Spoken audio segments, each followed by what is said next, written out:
This is VOA Africa.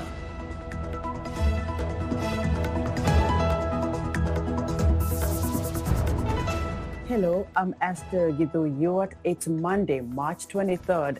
This is Africa 54. Due to the global outbreak of COVID-19, Voice of America is taking every necessary precaution to safeguard its employees. So our broadcast will look a little different today and in the near future as we, out of an abundance of caution, reduce our staffing at VOA headquarters here in Washington. We're working to help keep you informed about what's going on, and we appreciate you staying with us on Africa 54.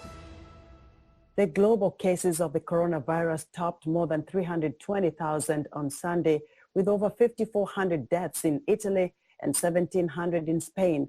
The first plane load of protective and medical equipment donated to Africa by Chinese billionaire Jack Ma arrived in Addis Ababa Sunday to help fight COVID-19. Africa, with 1.3 billion people, has registered only 1,100 cases spread across 43 countries with 39 deaths. While that is a tiny fraction of the people infected and more than 13,000 deaths worldwide, there are concerns that Africa's relatively poor health infrastructure means it cannot cope if the virus becomes established. Now, American officials have identified nearly 30,000 cases in the United States. U.S. governors say the federal government lags behind in providing the equipment they need to protect their citizens. But Washington says the supply chain is flowing, as VOA's Arash Arbasadi reports. Health experts agree a coronavirus vaccine is at least a year away. Countries now must prepare for an expected surge and strain on their healthcare systems. In the U.S., that preparation comes with a lot of finger-pointing, as states say the federal government is not doing enough, while the federal government says all hands are on deck. We are shipping from our national stockpile, we're shipping from vendors, we're shipping from donations. It is happening. The demand from the governors is great, the demand around the world is great. Streets in most cities are empty, and more states each day order citizens to stay at home. Governors say the federal government's help is not coming fast enough. We are desperate for more PPE equipment, personal protective equipment. We've had a big ask into the strategic stockpile in the White House. They've given us a fraction of our ask, but we need a lot more PPE, both to protect our healthcare workers and to treat the sick. Lives will be lost because we weren't prepared. But right now, I got to solve problems, and I need the federal government to help me make sure that I've got what we need for our frontline providers in particular, but also ventilators for people that are going to suffer. In an evening news conference Sunday, President Trump again called it the Chinese virus, but stressed that supplies are en route to states and some already delivered. We have large quantities of medical equipment and supplies on the way based on all of this to those states, including respirators, surgical masks and gowns, face shields, coveralls, and gloves, with large quantities already delivered to Washington and to New York. The percentage of infected people continues spiking, with global deaths now more than 14,000. The governor of Italy's hardest-hit region says the healthcare system there is pushed to the brink, with 1 in 10 cases affecting health workers. Arash Arbasadi, VOA News, Washington. The United States is nearly halfway through its 15-day plan to flatten the curve and reduce the incidence of coronavirus. So far, more than 22,000 Americans have tested positive for COVID-19. The push by the U.S. Senate to pass a $1 trillion coronavirus responsible bill was stopped late Sunday as Democrats held out for more money to support state and local governments and hospitals, while Republicans are urging quick action to give troubled financial markets a boost. VOA's Caroline Presutti reports from the White House.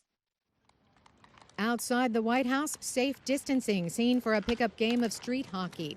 While inside, the president and his coronavirus task force discuss the global impact of the virus. You talk about a spread, you talk about a violent spread, 148 countries. Vice President Mike Pence and his wife undergoing precautionary testing on Saturday after his staffer tested positive for the virus. The Pence's results are negative. Doctors have tested 195,000 Americans, and scientists are working on a self-administered test. But infectious disease expert Dr. Anthony Fauci reminds that without symptoms, not every single person in the United States needs to get tested. FEMA is placing a $500 million order for medical masks, as well as redesignating construction masks for medical use. Scientists are also investigating how to sanitize and reuse current masks. Dr. Fauci called reports of possible success with a malaria drug and another drug anecdotal and said more research is needed. But for President Trump, right now, this to me would be the greatest thing that could happen. This would be a gift from heaven. This would be a gift from God if it works. millions of Americans are staying home from work, and the White House is urging legislators in Washington to deliver a $2 trillion relief package to the president, already suspended for the next 60 days, foreclosures and evictions as unemployment numbers rise. Officials are hoping that a stimulus package will be worked out over the weekend and on the president's desk by Monday evening. Carolyn Presutti, VOA News at the White House. With more than 240,000 infections and more than 10,000 deaths, the coronavirus epidemic is pushing people to modify their daily lives.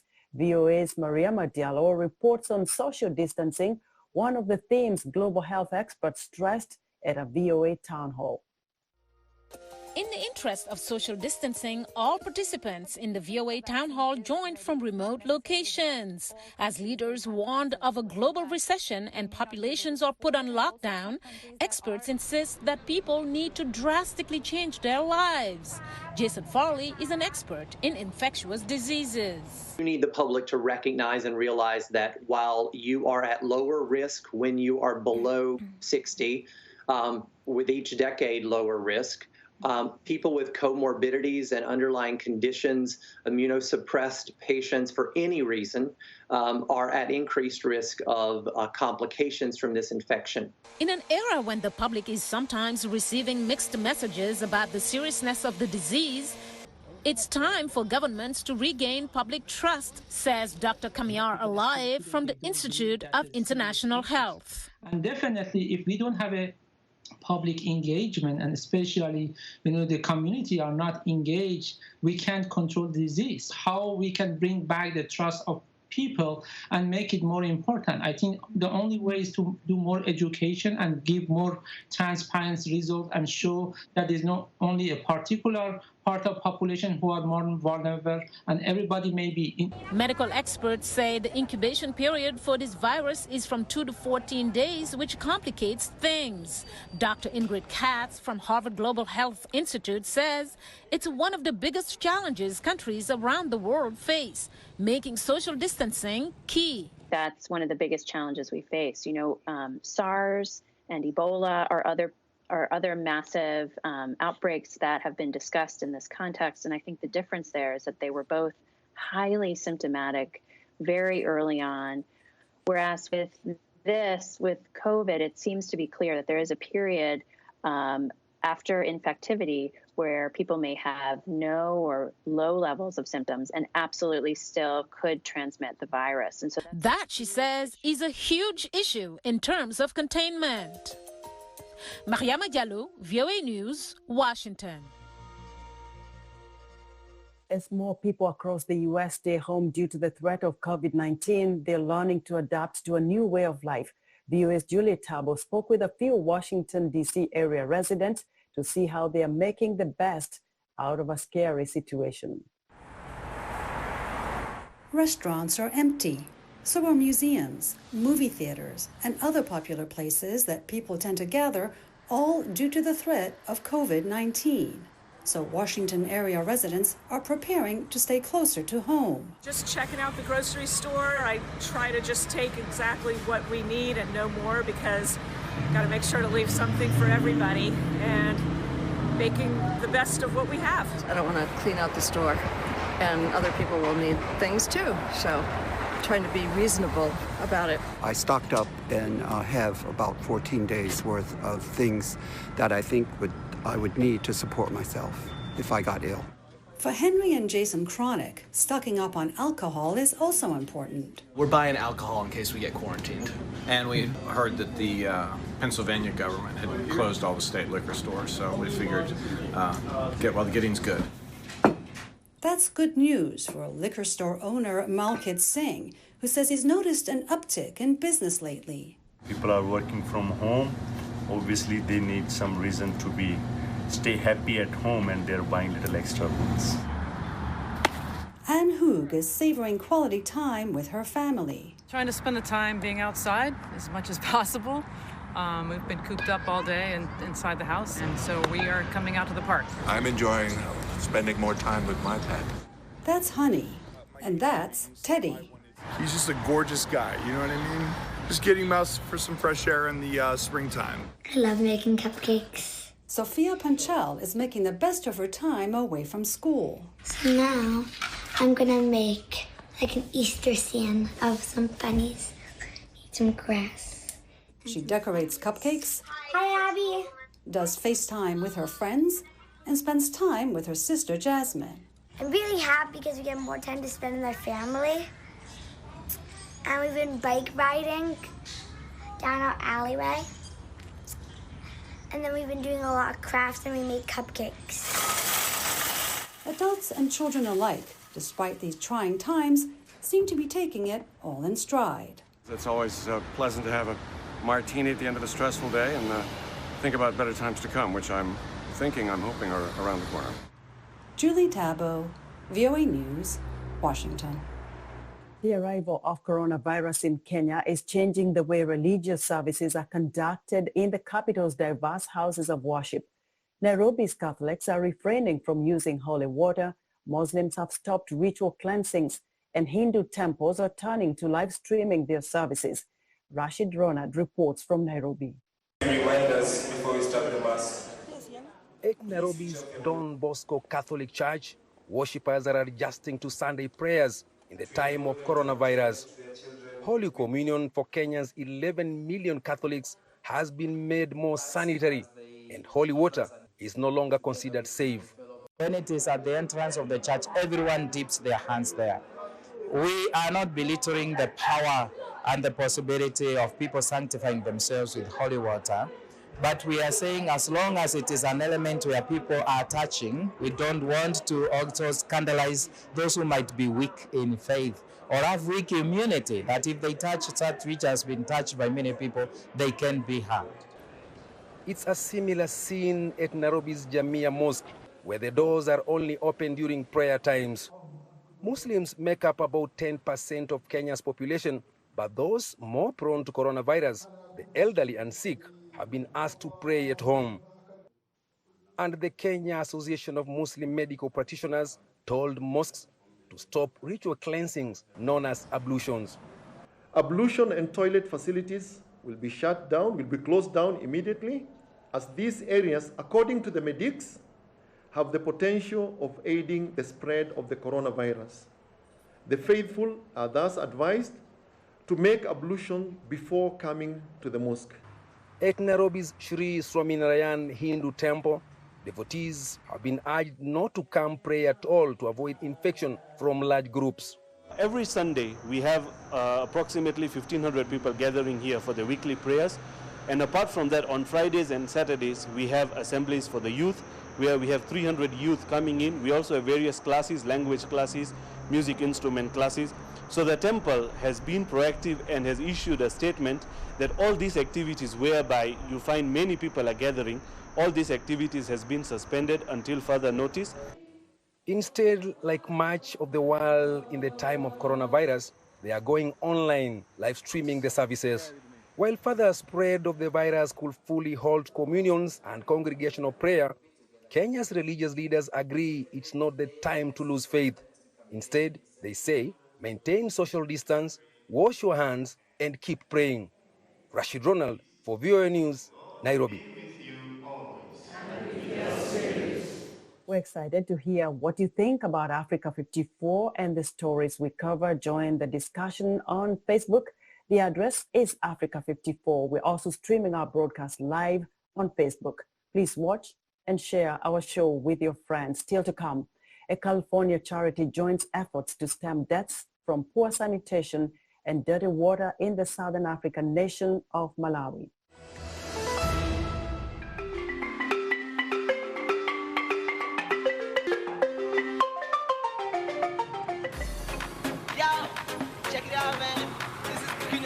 Alongside Nigeria, we survive the future with Mr. Soprano. You know what it is, the bad records, get it on. Too many haters started, I ain't gonna be here. I'm ignoring the fake track in my pen, I replay. Never fun. Never fun. Never fun.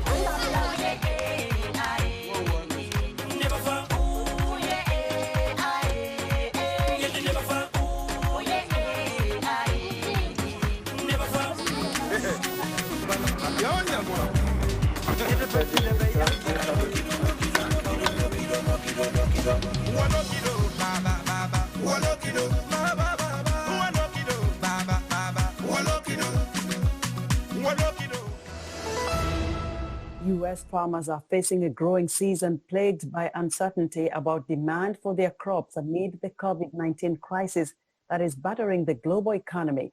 As VOA's Ken Faribault tells us, record low grain stocks in China, historically one of the largest importers of U.S. crops, isn't translating into increased purchases despite agreements reached in recent trade negotiations. As the COVID-19 virus spreads, social distancing isn't a problem for Illinois farmer Scott Halpin. Fortunately, we're just a family farm and it's just a few of us, so we don't have a great deal of exposure, but we still have to get up and feed these animals because they don't really care if we have COVID-19 or not. The COVID-19 crisis exploded while Halpin was on a farm trade mission to Kenya and Israel. Now, he is waiting the crisis out on his farm in rural Illinois. I'm not worried at all. This pandemic that's going on, I think we need to be careful, we need to be cautious, we need to try to limit our exposure, but especially in the farming world, we have to continue. Our livestock needs fed and products need moved. And we're just a few weeks away from planning right now. Uncertain demand weighs on Halpin. In the wake of a Phase 1 trade agreement in which China agreed to import more U.S. crops, Halpin was hoping to see increased profits by sending his soybeans overseas. That was before China battled the coronavirus. At a time where we were hoping to ramp up our sales and we were supposed to get some increased sales to China, things are at a screeching halt. And I hope this coronavirus isn't just a way to make an excuse not to do this. The impact of the spreading COVID-19 virus was a key concern among farmers attending a March 10th soybean summit in Springfield, Illinois, one of the last such gatherings before COVID-19 forced restrictions on large groups. With China emerging from the worst of the outbreak, farmer Scott Gaffner believes their demand for U.S. crops should increase. Well, there's a demand. We know the African swine fever has also impacted the amount of soybeans they've needed. But sure, I mean, if they're buying it from other sources, they need to redirect that to us. The U.S. Department of Agriculture reports there were no U.S. shipments of soybeans at all to China in the second week of March. The Chinese are getting their bean needs from producers in Brazil and Argentina, at least for now. Agricultural risk management consultant Joe Camp says the lack of foreign purchases is impacting U.S. crop prices. Prices are down sharply over the previous 2 months and since the signing of the trade deal. Camp says COVID-19 is rapidly changing the economic landscape for farmers. There's fear of recession, there's fear of some extra negativities gripping in the grain markets besides of what we're normally talking about, just those factors of supply and demand.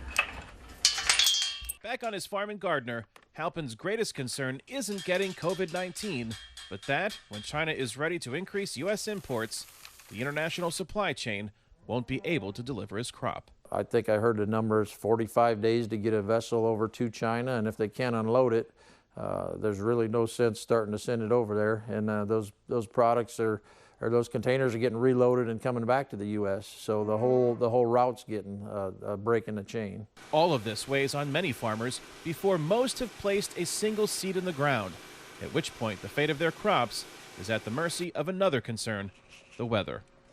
Kane Fairbaugh, VOA News, Gardner, Illinois. As the coronavirus pandemic grows worse, Chinese international students in America are facing a dilemma. As more and more schools close, many Chinese students are finding themselves with nowhere to go. If they return to China, The travel ban will stop them from returning to the United States. Here's our report. 来自江苏宿迁的冯家长，学校会不会停课？什么情况下学校会要求停课？ Since the coronavirus started to spread in the U.S., questions from Chinese parents have flooded Chen Hang's office. They're worried about their children studying in America. They are most concerned about how schools contain the epidemic. If the epidemic spreads, will they shut down schools? If schools are closed, will that affect international students' status and schoolwork? Also, if the epidemic spreads and students come back home, how to make the arrangements? For most Chinese students, this spring break is not a pleasant one. Do they go home facing the risk of not coming back on time, or do they stay? Where do they stay when schools are closed? For young high school students, most of whom live on campus or with local families, the situation is even more difficult. If I go back to China during spring break, since there are travel restrictions, I won't be able to come back. So schoolwork is one of my concerns. Their boarding school decided to keep the campus and dorms open and provide meals and staff to make sure students are taken care of. Adam will stay with a friend in the U.S., and Charles decided to stay at school. Because we have meals, we have teachers on campus, so it's safe so far. If I go back, I will have to self-quarantine for 14 days, and my parents too. It's a lot of trouble. Kiski School has the advantage of having only about 190 students. High schools take steps to ensure students stay safe. And we're sending emails to them and reminders with signage and so forth that they need to wash their hands and use the disinfecting gel and things like good cough etiquette and just reminding them of all of those. We had experience back in 2009 with the H1N1 virus, and one of the big advantages was that we detailed the cleaning and disinfecting procedures, and that worked very, very well in 2009 for containing any kind of spreads. Kiski will test everyone that returns to school after spring break. The school is also prepared to take all classes online for those who need them. We're determined that there won't be any academic penalties whatsoever for students. So if a family makes a choice that they want to keep their child at home, we'll fully support them. But with the worst still ahead in the U.S., the students' future is still far from certain. Kala Yu for VOA News, Pittsburgh. COVID-19 is not the only health threat in the world. The World Health Organization says contaminated water causes 500,000 deaths each year from diarrhea. Many more die from illnesses linked to poor sanitation, inadequate hygiene, or dirty water. A California charity is addressing the problem in one of Africa's poorest countries, Malawi. Here's VOA's Michael Sullivan. The World Health Organization says unclean water, poor hygiene, and bad sanitation are linked to 4% of deaths in the world and 6% of debilitating illnesses, including cholera, dysentery, and typhoid. Many charities are helping, including one group of volunteers based in California. This is one of the drill bits. It's about 4 inches. This is a clay cutter. Employing local drillers, Water Wells for Africa has dug 230 wells in villages in Malawi, a landlocked country in Southeast Africa. The group has identified 30 other sites for future wells. Dolan was working for a faith-based organization in 1994 when he saw how rural Africans got their water. Even if you have, a local river nearby, it's polluted by wild animals, livestock. They wash in it, they drink it, they bathe in it. It's their only point of water, so every open water source is contaminated. Malawi is one of Africa's poorest nations, but Dolan says its people are known as warm-hearted. In fact, their slogan is, "We're the warm heart of Africa," and they really live up to that. We found the most hospitable people you can imagine. He says local people form committees to keep the wells operating, a crucial component for each community plan. So we get 5 key leaders, male leaders, and 5 female leaders, for not only quality purposes, but we all know the power of women, and they're the primary water collectors. So if this thing breaks down, they're going to make sure that it gets fixed. He says after more than 20 years, most of the earliest wells still work. Dolan's group is one of many organizations providing clean water to local communities, addressing the world's other major health crisis. Mike O'Sullivan, VOA News, Los Angeles. In sports news, Canada has become the first country to say they will not attend the Tokyo Games due to the global coronavirus pandemic. Australia is telling its athletes to prepare for an Olympics next year, as Japan and the International Olympic Committee flagged the prospect of a postponement for the first time. Opposition to holding the Games in July rose sharply over the weekend, with major stakeholders such as U.S. track and field and British athletics, along with other national Olympics committees, calling for a delay because of the COVID-19 outbreak. Drexel Robotics is the invention of two passionate robotics engineers who decided they wanted to help those who cannot walk or otherwise move independently. Angelina Bagdasarian has the story, narrated here by Anna Rice. 5-year-old Bentley has cerebral palsy. These are the very first steps he has ever made. Are you acting? This is amazing to get him moving. A special robot helps the boy move on his own. These sensors, together with a main mechanism, are attached to the boy's legs, while Bentley relies heavily on a walking frame. The robot is operated through a special app. The exoskeleton was created by two friends, Manmeet Magu and Rahul Udazi. For Magu, the project was born from personal experience when he learned his nephew had cerebral palsy. My nephew Pranit has cerebral palsy and that he would never be able to walk. We started looking into it and we realized that not walking has so many negative health effects associated with it, and we just wanted to change that. And when we couldn't find any solution for him, we decided to build it ourselves. Developing the exoskeleton took years. Magu remembers printing out parts for it on his 3D printer at night, often flying to India for series of fittings for his nephew. It took a long time, but when he saw Pranait walk for the very first time with the help of the robot, he knew he had won. There are some 700,000 people with cerebral palsy in the US. So once Magu's invention got on the market, thousands of parents lined up to get it in the hopes that it would help their children walk. The device can be purchased for $29,900, or it can also be leased for $1,000 a month. We've had a kid as young as 11-month-old use the device, and someone as old as 25 years old. Right now we have a long waiting list, but we're taking reservations. For Julio Caro, the robotic support is a true technological miracle.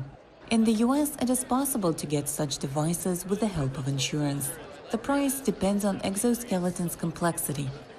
This one costs around $130,000.